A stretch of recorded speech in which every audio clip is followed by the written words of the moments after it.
অন্নপূর্ণা বিশ্বনাথের পুণ্য ছোঁয়ায় ধন্য কাশী। এই কাশীতে কোনো দিনই থাকে না কেউ উপবাসী।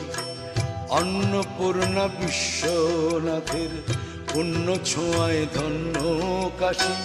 এই কাশীতে কোনো দিনই থাকে না কেউ উপবাসী। তাই সব তীর্থ বারবার, কাশী ধাম একবার।